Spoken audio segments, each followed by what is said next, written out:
Hello दोस्तों, मैं सचिन कुमार सिंह एक बार आप लोगों के सामने फिर से। दोस्तों, आज जो है मैं आपके लिए कुछ स्पेशल क्वेश्चन लाया हूं जो कि सभी एग्जामों के लिए स्पेशल हैं, जैसे कि एसएससी जीडी हुआ, एनटीपीसी हुआ, यूपी ट्रिपल एससी पेट हुआ, आरआरबी ग्रुप डी हुआ। All exams most important questions, जिसमें हम मैथ्स के क्वेश्चन 10 पढ़ेंगे और 5 क्वेश्चन साइंस के पढ़ने वाले हैं। तो चलिए वीडियो स्टार्ट करते हैं। आज का हमारा पहला क्वेश्चन है। पहला क्वेश्चन क्या कह रहा है? एक संख्या को जब 20% बढ़ाया जाता था, जब एक संख्या कोई है वो 20% बढ़ जाती है, तो यह संख्या की आधी संख्या से 56 अधिक है। आधी संख्या से कितना अधिक है? 56 अधिक है। तो उस संख्या के 3 से विभाजित होने पर शेष फल ज्ञात करो। उस संख्या के 3 से विभाजित होने पर शेष फल ज्ञात करो। ठीक है, तो चलिए इसको कहते हैं। तो मान लो माना वह संख्या कितना है? 100% है। कितना दोस्तों है? 100% है। ठीक है, अब वो संख्या बढ़ती कितनी है? 20% बढ़ती है। तो 20% जब बढ़ी तो कितना हो गया? कितना हुआ? 120% हो गया। हुआ ना दोस्तों? अब क्या कह रहा है? तो यह संख्या की आधी संख्या से, संख्या की आधी संख्या से, तो संख्या कितनी मानी थी हमने? 100%। आधी संख्या कितनी हो जाएगी? 50% हो जाएगी। कह रहा ना, मैं नहीं कह रहा, क्वेश्चन खुद ही कह रहा है। कह रहा है आधी संख्या से। ठीक है, तो हमने 100% संख्या मानी थी। 100 का यानी 100 का आधा कितना हुआ? 50 ही तो हुआ। आधी संख्या से 56 अधिक है, तो आधी संख्या 50। अब इसका डिफरेंस कितना है बताइए दोस्तों? डिफरेंस कितना है? 70 होगा। 70 होगा ना। अब 70% की वैल्यू कितनी है? अधिक है, मतलब इसकी घटाएंगे तभी तो अधिक पता चलेगा। 70% की वैल्यू है आपकी 56। कितनी है? 56। तो यहाँ से 1% की यानी 10% की वैल्यू कितनी आएगी? 7 एकम 60, 7 से डिवाइड हो 7 56। 8 है, यानी 10% की वैल्यू कितनी आई? 8 आई। तो 100% की वैल्यू कितनी हो जाएगी बताइए दोस्तों? 1 0 यहाँ बढ़ा तो यहाँ भी क्या बढ़ जाएगा? 1 0 बढ़ जाएगा। तो वह संख्या क्या है? 80 आएगी। भाई टोटल संख्या वो संख्या कितनी है? 80 है। अब इसको किससे डिवाइड करना है? 3 से। किससे डिवाइड करना है? 3 से। तो 3 से डिवाइड कर दो। तो 3 से जब डिवाइड करेंगे तो 3 से डिवाइड करो तो शेषफल कितना होगा? 3 एकम 3, 3 दूना 6, 3 दूना 6, 8 से 6 गया 2 हुआ, बचा 2, फिर 0 होता है 2 0 20 हुआ, 3 18। शेषफल कितना बचा? 20 से 18 गए तो 2। शेष कितना बचेगा दोस्तों? शेषफल कितना बचेगा? 2। यही आपका राइट आंसर है। तो उम्मीद करता हूँ ये क्वेश्चन बहुत ही अच्छी तरीके से आप लोगों को समझ में आया होगा। चलिए हम लोग अपने अगले क्वेश्चन पे चलते हैं। हमारा अगला क्वेश्चन क्या कह रहा है? ए बी से 25% कम है, जबकि सी डी से 20% अधिक है। डी ए से 25% कम है, तो बी और सी के बीच रिलेशन अर्थात संबंध ज्ञात करना है हमें। तो हम लोग कैसे करेंगे? जैसे कि ए और बी, ए बी से कितने परसेंट कम है? 25%। कितने परसेंट दोस्तों? 25%। 25% का मान कितना होता है? तो कहोगे 1/4 सर। कितना होता है गुरुजी? 1/4 को कह रहा है ए बी से 25% कम है। बी से, किसके रिस्पेक्ट में? बी से। तो बी की वैल्यू कितनी हो गई? ए और बी को लिख लेते हैं दोस्तों ऐसे। बी की वैल्यू, क्योंकि बी से है ना, ए कितना कम है? 1 कम है, तो बी की वैल्यू कितनी है? 4। ए की वैल्यू कितनी हो जाएगी? कितना कम है? 1 कम है ना, तो 4 से 1 कम करेगा तो ए की वैल्यू कितनी आ जाएगी? 3 आ जाएगी। कितनी आएगी दोस्तों? 3 आएगी। अब क्या कह रहा है?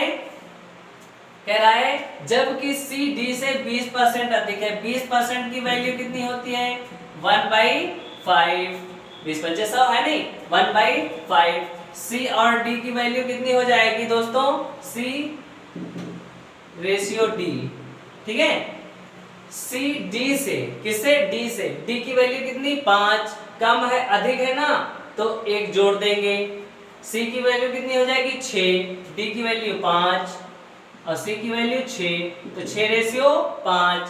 अगला क्या कह रहा है, डी ए से 25% कम है। अब 25% तो निकाल ही चुके हो, कितना होता है 1/4। किससे, डी ए से, तो डी अनुपात ए निकालो। डी अनुपात ए क्या हो जाएगा, डी का डी ए से ए की वैल्यू कितनी 4, कितना कम है 1, तो डी की वैल्यू कितना कम हो जाएगी 4 से क्या 3। अब दोस्तों हम क्या करेंगे, रेशियो बराबर करेंगे। कैसे बराबर करेंगे, बहुत ही आसान तरीका। पहले हम डी की वैल्यू देख लें, क्या करेंगे, डी ए से 25% कम है, डी ए से 25% कम है। हाँ, अब डी की वैल्यू, पहले हम डी का पोर्शन बराबर करते हैं। डी की वैल्यू कितनी है 5 है, यहाँ पर 3 है, तो हम इसको 3 से गुणा कर दें, यहाँ 5 से गुणा कर दें, ठीक है। तो ये 15 हो गया, ये भी 15 होगा। जब यहाँ 5 से गुणा किया हमने, तो यहाँ भी तो 5 से गुणा करना पड़ेगा ना दोस्तों, जरूर पड़ेगा, ठीक है। अब क्या करोगे आप, जब यहाँ हमने 3 से किया, डी की वैल्यू 3 से थी, 15 करने के लिए यहाँ 3 से गुणा किया, यहाँ 5 थी, यहाँ 5 से गुणा किया। जब यहाँ 3 से किया तो इधर भी तो हमको 3 से करना पड़ेगा ना, कहोगे जी सर करना पड़ेगा। अब क्या करेंगे, हम ए और बी की वैल्यू देखते हैं। ए और बी की वैल्यू कितनी है 3 और 4। अब यहाँ ए की कितनी है 4 पंचे 20 है, और यहाँ कितनी है 3 है, तो क्या बराबर है, नहीं है। अब हम बराबर करेंगे, यदि हम इसको 60 कर लें, कितना कर लें 60, तो किससे गुणा करने पड़ेगा 20 से, 20 यहाँ 60 हो जाएगा। अब देखो ए की वैल्यू यहाँ कितनी हो गई 60 हो गई। अब यहाँ भी तो हमको 60 करनी पड़ेगी, है नहीं, तो 5 चक्कू 20 और 20 तिया कितना हुआ 20 तिया 60 हुआ, है नहीं। जब वहां 3 से गुणा, तो यहाँ भी कितने से गुणा होगा 3 से होगा ना, कितने से होगा 3 से होगा। अब बी की कितनी वैल्यू है 3 3 9 9 5 45, कितना हुआ दोस्तों, बी की कितनी हो गई 45 हुई ना, ठीक है। अब बी की वैल्यू कितनी 45। अब जब यहाँ 20 से हमने गुणा किया, तो यहाँ भी तो 20 से गुणा करना पड़ेगा ना। अब किसका किसका रिलेशन पूछ रहा है, बी और सी का, बी और सी के बीच में, बी और सी की रिलेशन कितना है दोस्तों, बी और सी का। अब देखो यहाँ हमने 3 से किया था ना भाई, ए को 60 बनाया था, पहले बनाया था ना, तो यहाँ कितना 5 चौको 20 यहाँ 60, 3 से गुणा किया था। अब इसमें भी तो हम 3 से गुणा करेंगे ना, कहोगे बिल्कुल करेंगे, तभी तो देखो 5 3 15 15 3 45, डी का 45 हुआ, 3 3 9 9 5 45, डी का बराबर हो गया। ए का कितना है 4 5 20 3 60, 20 3 60, ए का बराबर हो गया 20 चक्कू 80, और सी का कितना है 3 3 9 9 6 54, ठीक है। सभी का अलग अलग बराबर होगा, जैसे डी का इतना है 45 और ए का 60 है। तो किसके किसके बीच में संबंध पूछ रहा है, सी बी और सी। बी का कितना है 20 चक्कू 80 बी, कितना 80 बी बराबर कितना सी के बीच में, सी का कितना है 6 3 18 18 3 54 54 सी। तो किससे कट रहा है दोस्तों, काट दो, 2 से काटो, ये 40 बी बराबर कितना हो जाएगा 27 सी। ये आपका बी और सी के बीच में रिलेशन हो जाएगा, यही आपका राइट आंसर है। तो उम्मीद करता हूँ ये भी क्वेश्चन आपको बहुत ही अच्छी तरीके से समझ में आया हुआ होगा। चलिए अपने अगले क्वेश्चन की ओर चलते हैं। चलिए दोस्तों, हमारा तीसरा क्वेश्चन है जो कि कह रहा है, अमित अपनी आय का 20% विद्यालय को दान किया। अमित की जो आय है उसमें से 20% कहाँ दान कर देता है, विद्यालय को दान कर देता है, और शेष का 20% अपने बैंक में जमा किया। शेष का, यहाँ पे ध्यान देने वाली बात है, शेष का कहाँ दान दिया, बैंक में जमा कर दिया, सॉरी। यदि वह अभी 12,800 रुपए की बचत कर रहा है, तब अमित की आय क्या है। तो अमित की आय क्या है, इनकम पता करनी है, टोटल इनकम क्या है, ठीक है। तो तो दोस्तों इसको हम दो तरीके से लगाएंगे। पहला तो हमारा बेसिक तरीका है, कौन सा है? बेसिक तरीका। चलो देखते हैं कैसे लगाते हैं। तो मान लो पहले हम मान लें कि आय 100% है मेरी। कितनी परसेंट है? 100% है। तो 100% में 20% किसको कहाँ दान कर दिया? विद्यालय को। 100 का 20% निकाल दूं तो कितना बचा? 80% बचा ना 80%। अब कह रहा है और शेष का मतलब कितना? 80 का 20% बैंक में जमा किया। अब 80 का 20% कितना हुआ? 16 रुपए तो हुआ। 16 रुपए तो हुआ। अब 16 रुपया कम कर दो 80 से तो 64% बचा। कितना परसेंट बचा? 64% बचा ना भाई। 16% जो है कहाँ जमा कर दिया? बैंक में जमा कर दिया। अब शेष उसका कितना बचा? 64%। यही तो उसकी बचत है। कहो कि जी सर हाँ यही उसकी बचत है। वो बचत कितनी है? 12,800 रुपए के। तो 64 का मान कितना है? 12,800 रुपए है। कितना है? 12,800 रुपए। तो यहाँ से 1% की वैल्यू कितनी आ जाएगी? कहो कि जी सर 64 दूना 128 होता है 200 रुपए। तो 1% की वैल्यू कितनी आ गई? 200 रुपए। अब टोटल आय हमने कितनी मानी थी? 100%। भाई आय तो 100% अपने आप में होती ही है। तो 100% की वैल्यू कितनी हो जाएगी? कितनी हो जाएगी? जब इधर 2 जीरो बढ़े तो इधर भी 2 जीरो बढ़ने चाहिए ना। तो 200 में 2 जीरो बढ़ा तो कितना आ गया? 20,000। कितना आ गया? 20,000। आय उसकी कितनी है? 20,000। तो ये रहा हमारा बेसिक तरीका। अब हम लोग सक्सेसिव केस से इसको लगाएंगे। किससे लगाएंगे? Successive case. अब कहोगे जी साहब ये क्या होता है?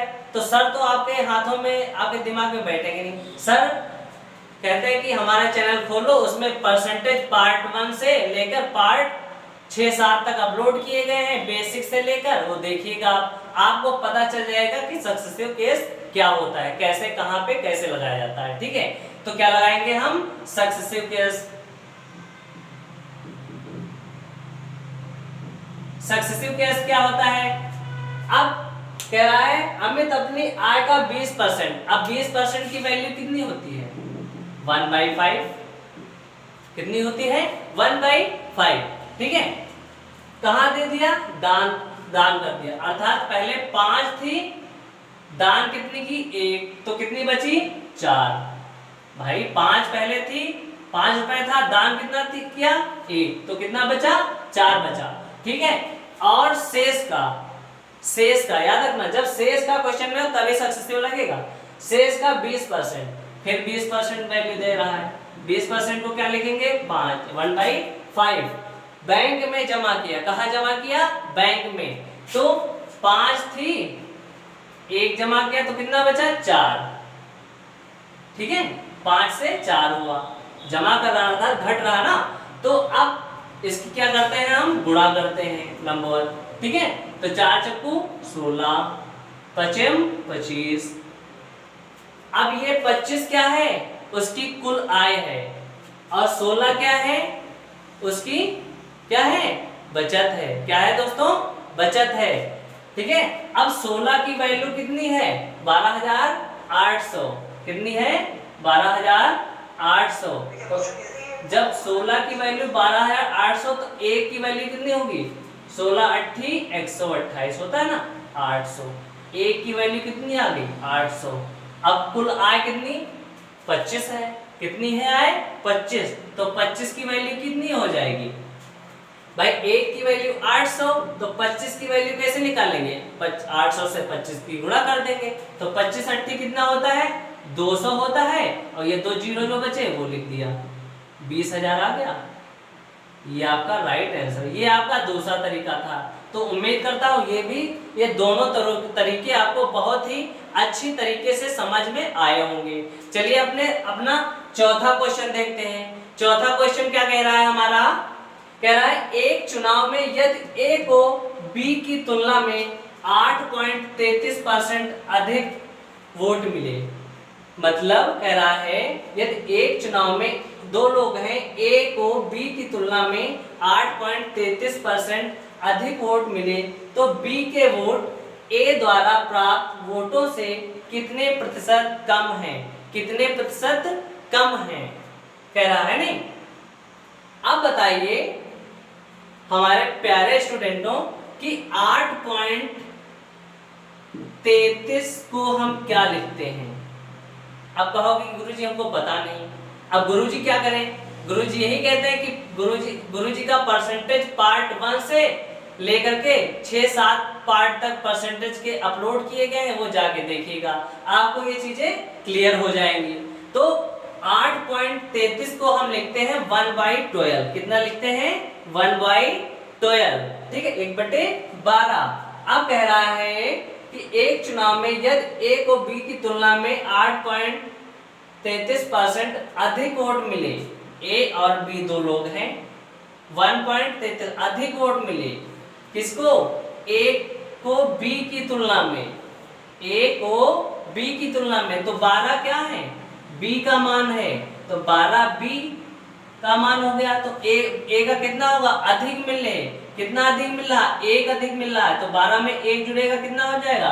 13। ए की वैल्यू कितना हो गई? 13। तो बताइए, तो बी के वोट ए द्वारा प्राप्त वोटों से कितने प्रतिशत कम है? तो कितने प्रतिशत कम है? रेशियो अंतर कितना है? 1 का। 1 गुणे प्रतिशत निकालते हैं तो 100 से मल्टीप्लाई, बटे में किसकी वैल्यू रखेंगे? 13 या 12? ए की या बी की? बताइए दोस्तों, किसकी रखेंगे हम?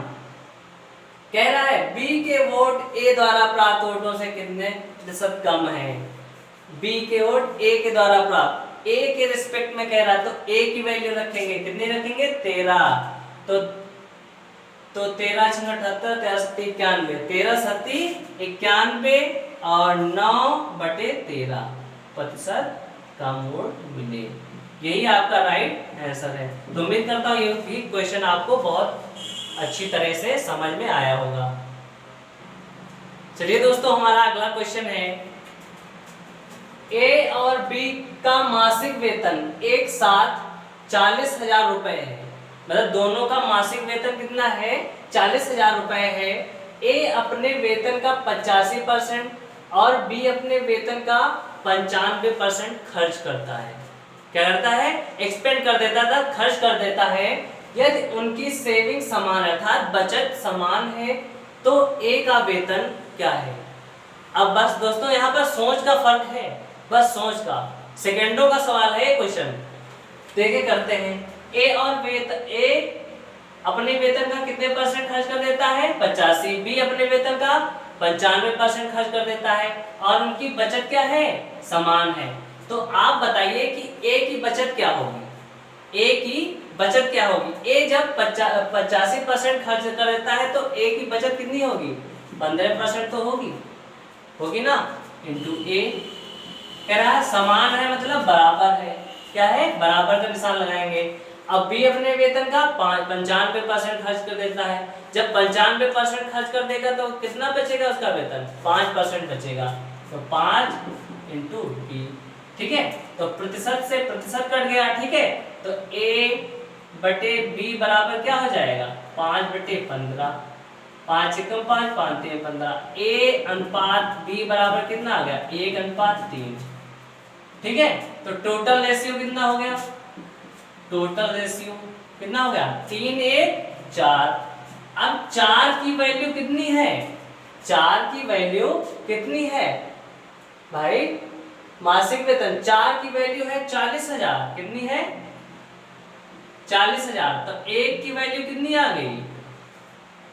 तो कितना आ गया? 4 × 4 = 10,000 रुपए। कितना आ गया? 10,000 रुपए। ठीक है, अब ए का वेतन कितना हो जाए? ए का अनुपात 1 ही है, तो ए का वेतन 10,000 हो ही जाएगा क्योंकि अनुपात ही 1 है। ए की वैल्यू 10,000, तो ए का वेतन कितना आ गया? 10,000। ये आपका राइट आंसर। तो यहाँ पर बी का वेतन पूछे तो बी का रेशियो कितना है? 3। 10,000 की 3 से गुणा तो 30,000 हो जाएगा। कितना हो जाएगा दोस्तों? 30,000 रुपए। दोनों के आंसर आ गए। तो चलिए अपना अगला क्वेश्चन करते हैं। अगला क्वेश्चन क्या है?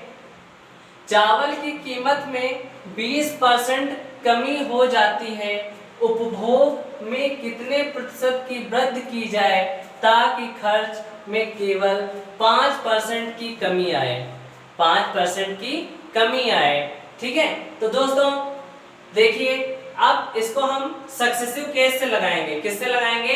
सक्सेसिव केस से। कैसे लगाएंगे?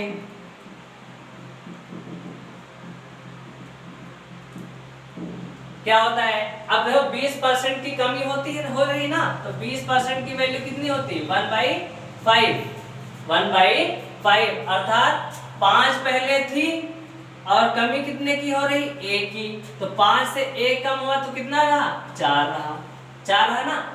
अब दूसरा डाटा दिया नहीं है, दूसरा डाटा दिया नहीं, लास्ट में कह रहा है ताकि खर्च में केवल 5% की कमी हो।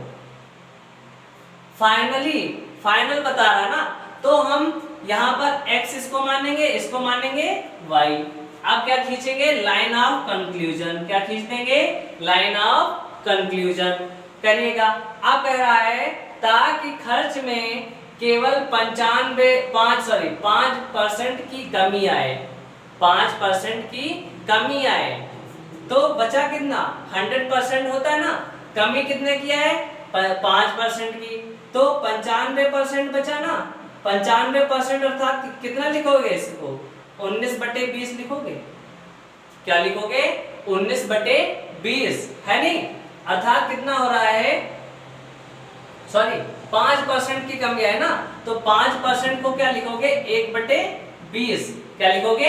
1/20। पहले 20 थी, अब 1 कम हो रही ना, कमी आए, तो 1 ऊपर वाला कम हुआ तो कितना हुआ? 20 से 1 कम हुआ तो 19। कितना हुआ? 19 हुआ। अब दोस्तों क्या करेंगे? हम गुणा करेंगे। किसकी किसकी? इसकी इससे, तो 19×5 = 95, 20 × 80, 20 × 80, और x और y का कितना आ जाएगा? x की वैल्यू कितनी आएगी बताइए? x की वैल्यू कितनी आएगी? x की वैल्यू ये वाली आएगी। कितनी आएगी?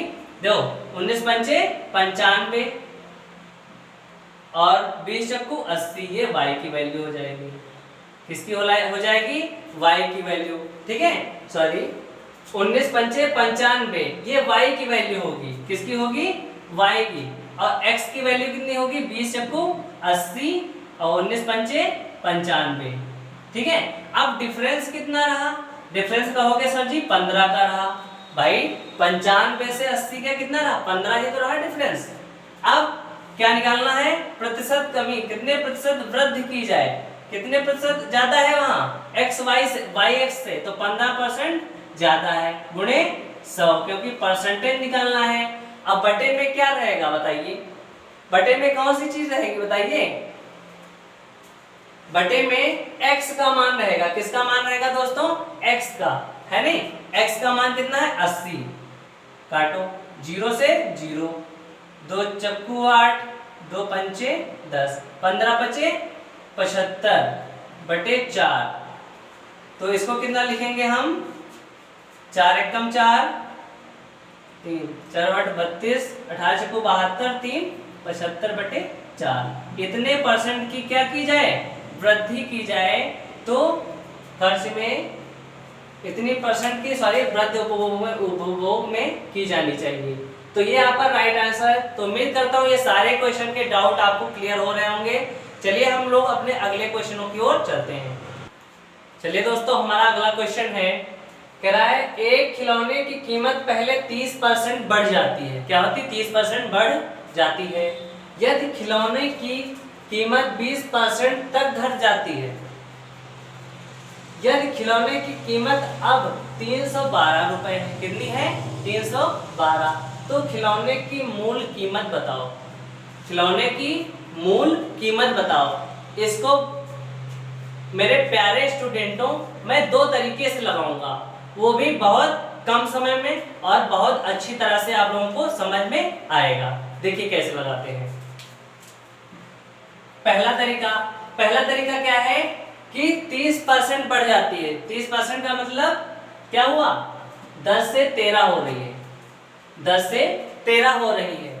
फिर 20% घट जाती है, भाई 30% बढ़ जाती है मतलब 130% हो गया ना, बटे 100, 0 0, 10 से क्या हो रहा है 13 हो रहा है ना, 10 से 13 हो रहा है। और फिर 20% घट जाती है तो 1/5 अर्थात 5 से कितना हो रहा है 4 हो रहा है, कितना हो रहा है 5 से 4 हो रहा है।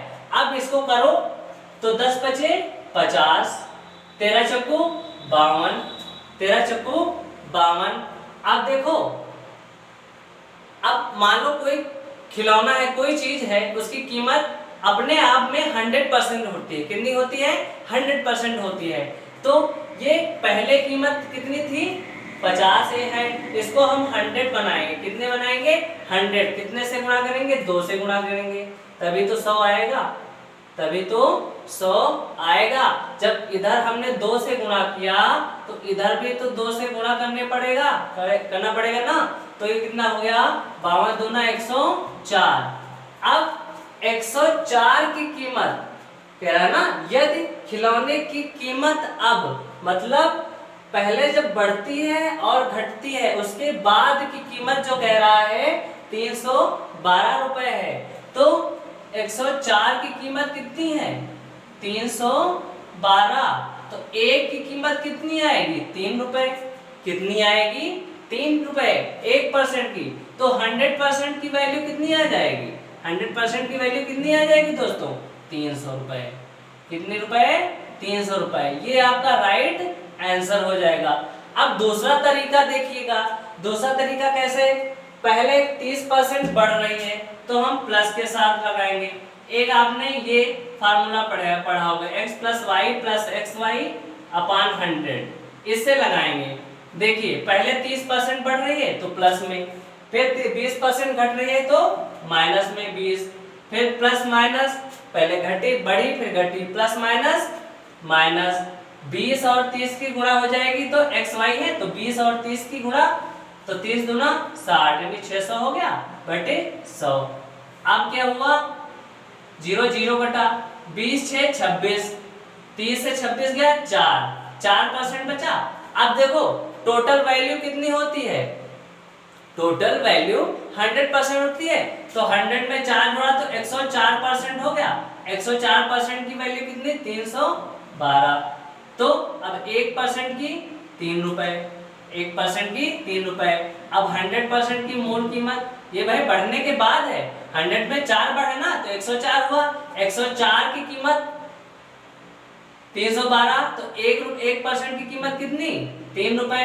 अब 100% मूल कीमत यानी पहले कीमत कितनी थी 100%, तो 100% की वैल्यू कितनी हो जाएगी 300 रुपए। ये दूसरा तरीका था। तो उम्मीद करता हूं ये दोनों तरीके आपको समझ में आए होंगे। चलिए हम लोग अपना अगला क्वेश्चन देखते हैं। अगला क्वेश्चन क्या है, एक परीक्षा उत्तीर्ण करने के लिए जिसमें अधिकतम अंक 250 है, कितने हैं 250 हैं, एक उम्मीदवार को 40% अंक प्राप्त करने चाहिए। कितने परसेंट अंक प्राप्त करने चाहिए 40%, तो 40% हम लिख लेते हैं, ठीक है। राज ने उत्तीर्ण अंकों की तुलना में 10% अधिकतम अंक प्राप्त किए। राज द्वारा प्राप्त अंकों का प्रतिशत ज्ञात करो। तो अधिकतम अंक कितने प्राप्त किए 40% अंक प्राप्त करने चाहिए, अधिकतम 10% अंक प्राप्त किए तो कितना हो जाएगा 44%। अब कैसे हो गया ये कहोगे गुरुजी, अब ये अपनी अपनी सोच का फर्क है। अब भाई 40 का 10% निकालो, भाई 40% अंक तो लाने ही चाहिए उम्मीदवार को, ठीक है। अब 40% जो है उसका 10% उसने अधिकतम अंक प्राप्त किए, किसने राज ने, तो 40 का 10% कितना हुआ 4% ही तो हुआ, तो 40% पहले था, 4% वो अधिकतम ले आया तो कितना हुआ 44% ही तो हुआ। यही आपका राइट आंसर है। तो उम्मीद करता हूं ये भी क्वेश्चन आप लोगों को बहुत ही अच्छी तरीके से समझ में आया होगा। चलिए दोस्तों हमारे अगले क्वेश्चन है। हमारे अगले क्वेश्चन क्या कह रहा है, एक व्यक्ति की मासिक आय 13,500 रुपए थी, उसका मासिक खर्च 9,000 रुपए था, अगले साल उसकी आय में 14% की वृद्धि हुई, 14% की वृद्धि हुई और उसके व्यय में 7% की वृद्धि हुई। कितने परसेंट की? 7% की वृद्धि हुई। उसकी बचत में प्रतिशत वृद्धि ज्ञात करो। उसकी बचत में क्या ज्ञात करना है हमको? प्रतिशत वृद्धि ज्ञात करना है। तो हम पूछें आपसे कि आय बराबर क्या होता है मेरे प्यारे स्टूडेंट, तो कहोगे गुरुजी आय बराबर होता है खर्च और बचत। इनकम बोले तो एक्सपेंडिचर, एक्सपेंड और सेविंग। एक्सपेंड और सेविंग का कुल योग आय के बराबर ही तो होता है। अब आय उसकी कितनी थी? 13,500 रुपए। कितनी थी? 13,500 रुपए। और मासिक खर्च कितना था? 9,000 रुपए। 9,000 रुपए। अब बचत तो आप निकाल ही लो, कोई जाहिर सी बात, घटा के पता चल जाएगा कितनी उसकी बचत है। अब ये हम क्यों निकाल रहे हैं? अब इसका हमें काम आगे आएगा, देखिएगा। अब बचत उसकी कितनी होगी? 0 से 0 गया 0 0, ठीक है। अब 5 से 0 गया तो 5, 13 से 9 गया तो 4, 4500 रुपए उसकी बचत है। अब इसका रेशियो निकाल लो। क्या निकाल लो? रेशियो। रेशियो कितना हो जाएगा? 2 2 0 कट गए, 15 3 45, 15 छक्का 90, 15 सत्ती 105, है नहीं? तो रेशियो कितना आया? 7 6 3 का, यानी आय, खर्च और बचत अर्थात इनकम, एक्सपेंडिचर और सेविंग का रेशियो कितना आया हमारा? 7 6 3 का, 7 6 3 का। अब क्या कह रहा है? अगले साल उसकी आय में 14% की वृद्धि हुई। आय कितनी है? 7 है, तो 14% मतलब 14 से क्या करेंगे? गुणा कर देंगे। 14% की वृद्धि हुई और उसके व्यय में 7% की। व्यय कितना है? व्यय क्या होगा? खर्च ही तो होगा, एक्सपेंडिचर व्यय, यानी 7% की वृद्धि हुई। और बचत में कितने प्रतिशत की वृद्धि होगी वही ज्ञात करना है हमको। बचत में मान लो कि x% की वृद्धि होगी, ठीक है। तो 14 सत्ती 98% बराबर 7 छंग 42% प्लस x%। तो x की वैल्यू कितनी आ जाएगी? 98 से 42 माइनस कर दो तो कितना आएगा? x की वैल्यू 8 से 2 गया तो 6, 9 से 4 गया तो 5, 56%। कितना आएगा दोस्तों? 56%। कितने परसेंट? सॉरी 7 छंग 42,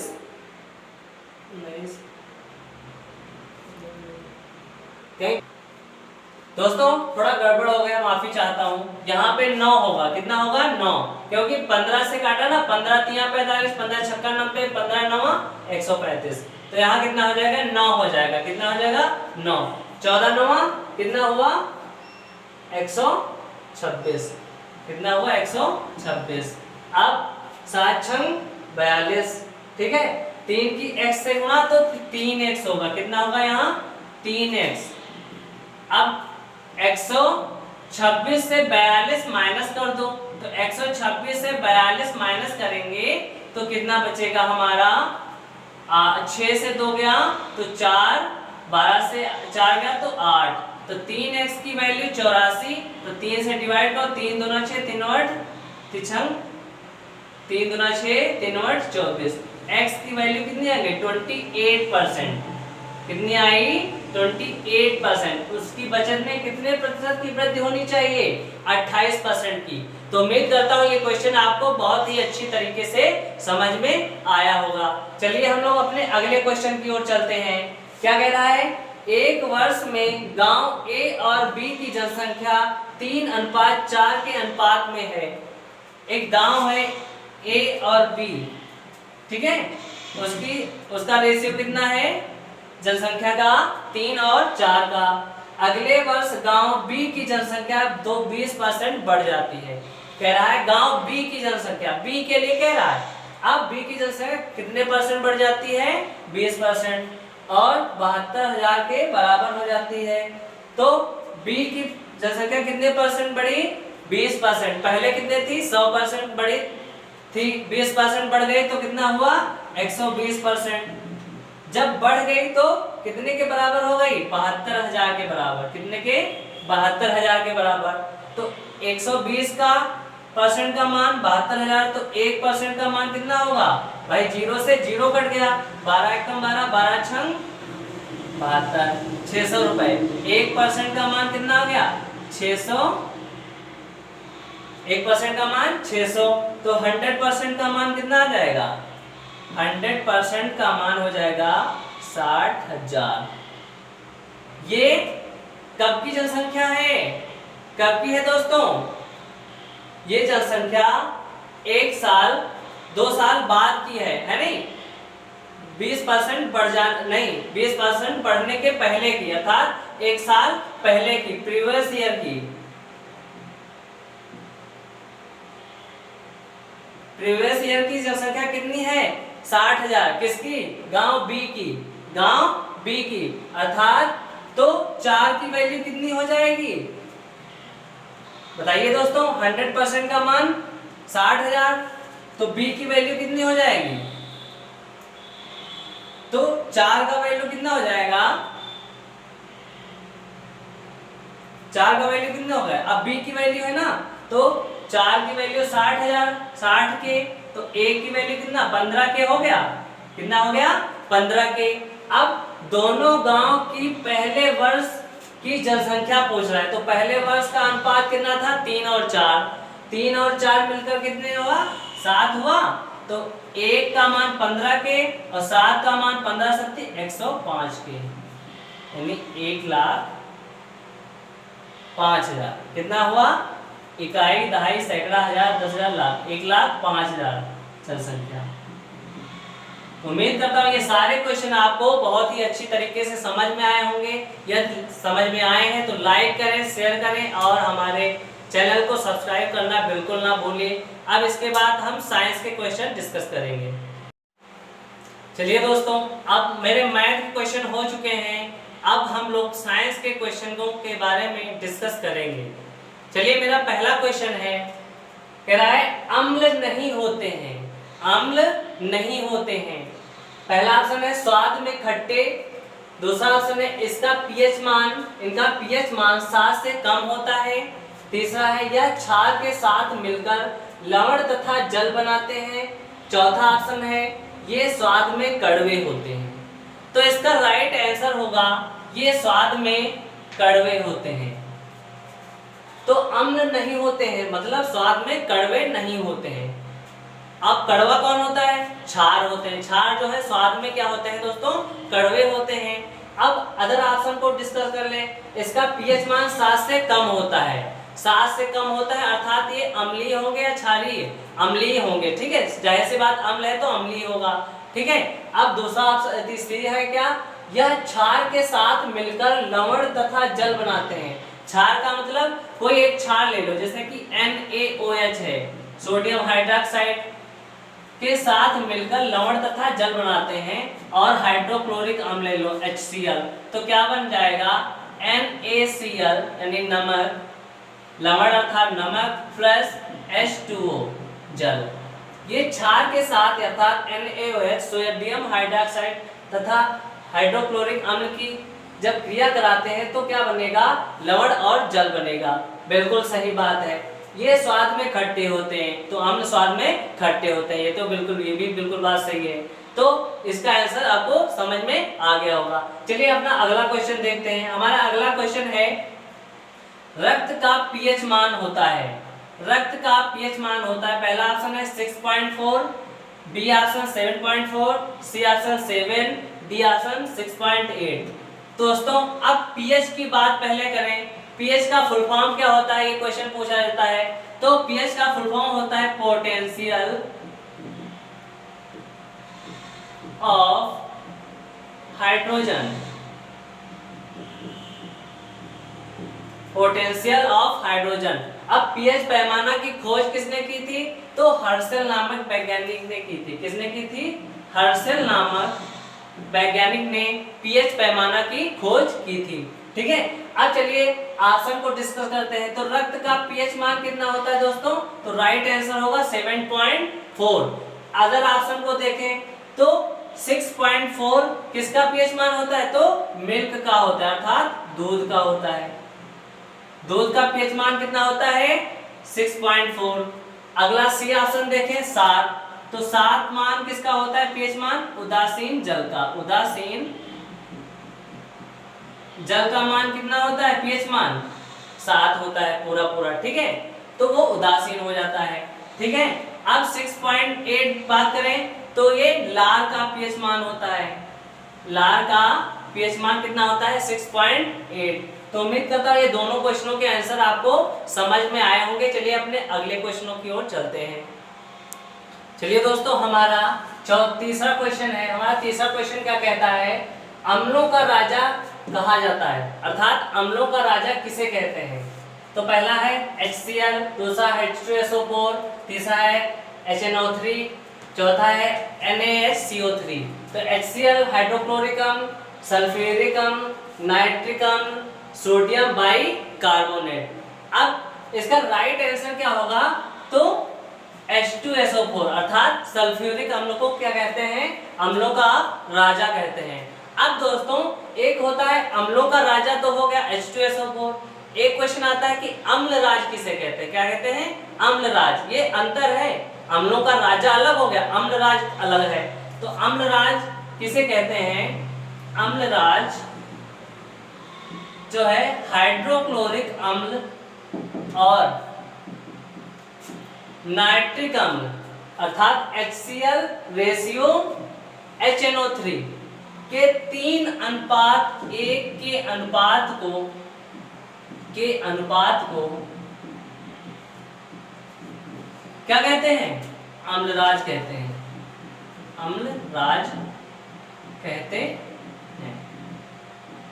ओके दोस्तों, तो अगला लास्ट ऑप्शन है NaHCO3।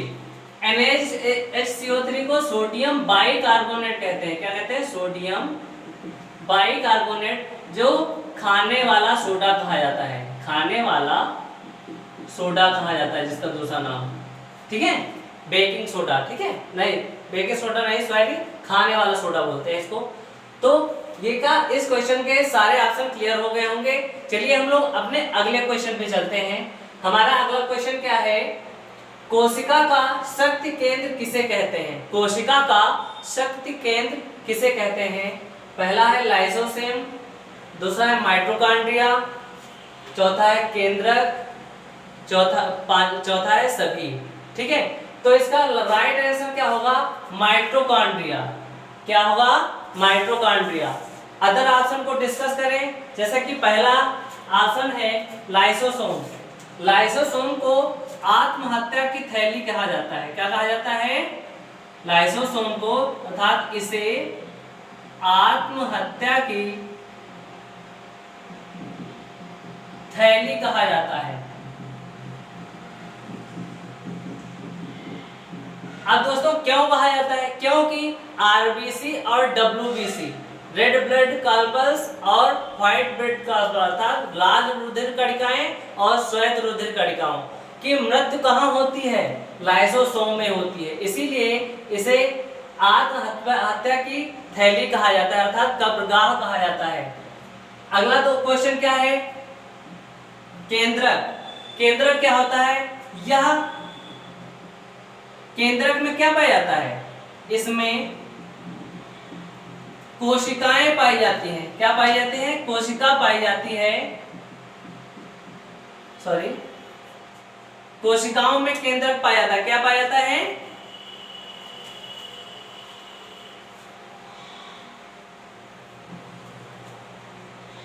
सॉरी, केंद्रक जो होता है यह कोशिका का मुख्य भाग होता है। क्या होता है? मुख्य भाग होता है, जिसमें डीएनए और आरएनए डीएनए और आरएनए, डीएनए का फुल फॉर्म और आरएनए का फुल फॉर्म पूछा जाता है तो डीएनए का फुल फॉर्म क्या होता है दोस्तों? डीऑक्सी राइबोज न्यूक्लिक एसिड, है नहीं? आरएनए का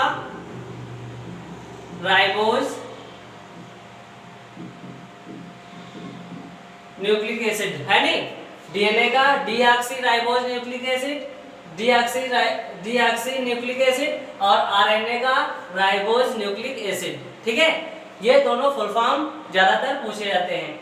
और जिसे डीएनए और आरएनए, जिसमें डीएनए और आरएनए पाया जाता है किसमें? केंद्रक में, जो कि कोशिका का मुख्य भाग होता है।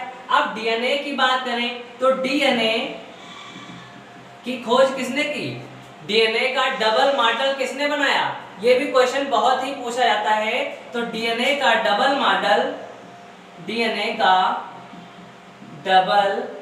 मॉडल वाटसन और क्रिक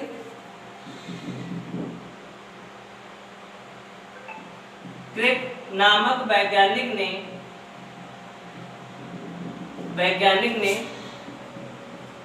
1953 ईस्वी में बनाया। 1953 ईस्वी में बनाया, इसीलिए इनको क्या मिला? नोबेल प्राइज मिला। क्या मिला? इसीलिए इनको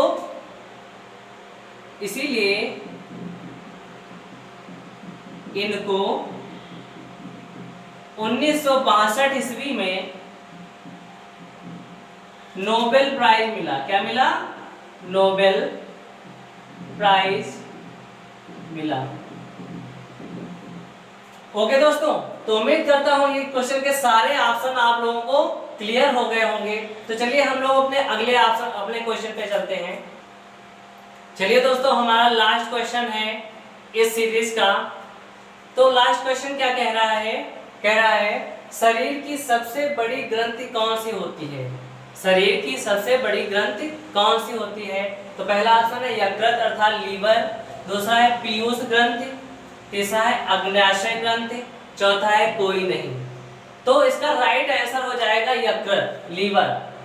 तो शरीर की सबसे बड़ी ग्रंथि कौन सी होती है? लीवर होती है। अब बात लीवर की करें तो लीवर जो है, लीवर का भार कितना होता है? ये भी कभी कभी क्वेश्चन में पूछा जाता है। तो 1.5 kg, 1.5 किलोग्राम का यकृत होता है। यकृत का भार वेट कितना होता है दोस्तों? 1.5 किलोग्राम। अगला ऑप्शन देखें तो पीयूष ग्रंथि, पीयूष ग्रंथि का भार कितना होता है दोस्तों? 0.6 ग्राम। ये ग्राम में होती है दोस्तों। ये एक बहुत छोटी सी ग्रंथि होती है जो हमारे मस्तिष्क में पाई जाती है। उसका भार कितना होता है? 0.6 ग्राम। और इसे क्या कहा जाता है? इसे मास्टर ग्रंथि भी बोला जाता है। इसे मास्टर ग्रंथि भी कहते हैं। तो मास्टर ग्रंथि किसे कहा जाता है? तो पीयूष ग्रंथि को कहा जाता है। अगला ऑप्शन है अग्न्याशय ग्रंथि। अग्न्याशय ग्रंथि से क्या आ जाता है दोस्तों? यदि आपसे पूछा जाए कि शरीर में ऐसी कौन सी ग्रंथि है जो अंतःस्रावी और बहिःस्रावी दोनों प्रकार की है, तो कौन सा ऑप्शन हो जाएगा? अग्न्याशय ग्रंथि। क्या लिखोगे? इसे अंतःस्रावी एवं बहिःस्रावी ग्रंथि के नाम से भी जाना जाता है। से भी जाना जाता है।